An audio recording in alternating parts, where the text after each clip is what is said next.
Time to dig into the Danish kitchen. Yay!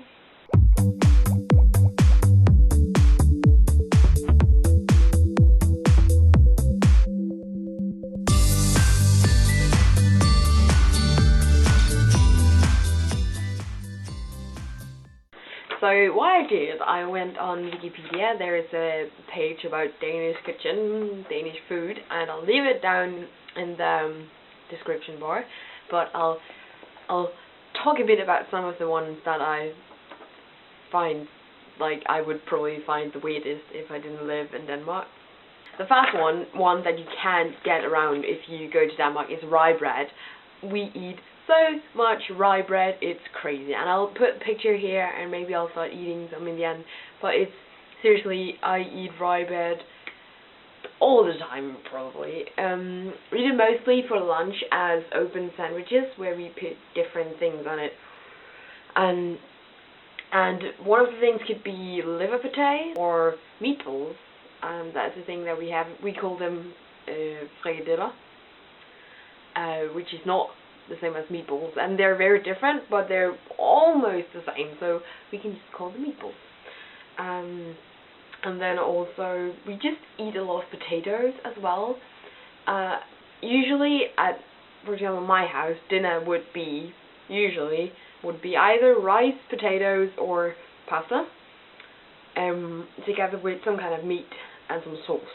That would be just a general one. That is very typical here. And then one I think I've talked about it, maybe, I don't know, rice pudding. That's the thing that we eat. Or rice porridge, I'm not sure what the correct would be. We eat it a lot for Christmas.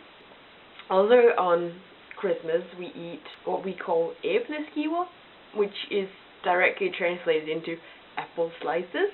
They're not apple slices. They don't have anything to do with apples usually. They did, like, in old days, but they don't anymore. They look like this. They're made in this kind of pan, this weird pan with round holes in it. And you usually eat them by dipping it in sugar or marmalade or stuff like that. I actually came across something that looked and tasted almost like it in Scotland last summer on Burger King. The mini pancakes, they taste a lot like this, and essentially they're almost like them. They're just a bit more pancake-like. They're like a mix. And also øllebrød, which is directly translated into beer bread. It's not a bread, it's actually a porridge pudding kind of thing. It's made out of rye bread, and it's called beer bread because it had something to do with beer back then, but it doesn't anymore. And it tastes okay. You just have to add some sugar and then it's good. Otherwise it's really sour. That's also why we don't eat rye bread on its own, because it's so sour and bitter. And then one that you might know is Danish pastries, and I'm actually not sure if they're from Denmark, because in Denmark we call them wienerbrød, which is just means bread from Vienna, like in Austria, I think it is. So I'm not sure. I think it is from Denmark. And later on I'm going to show you remoulade, which is this really amazing thing that I really love.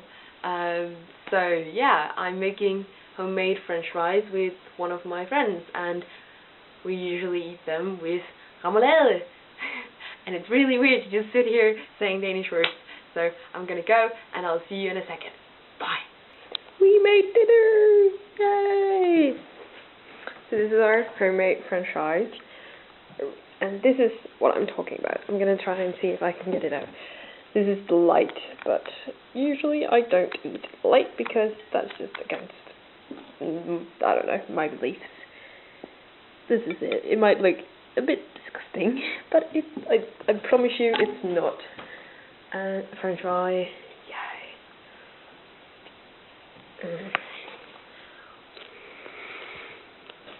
So good.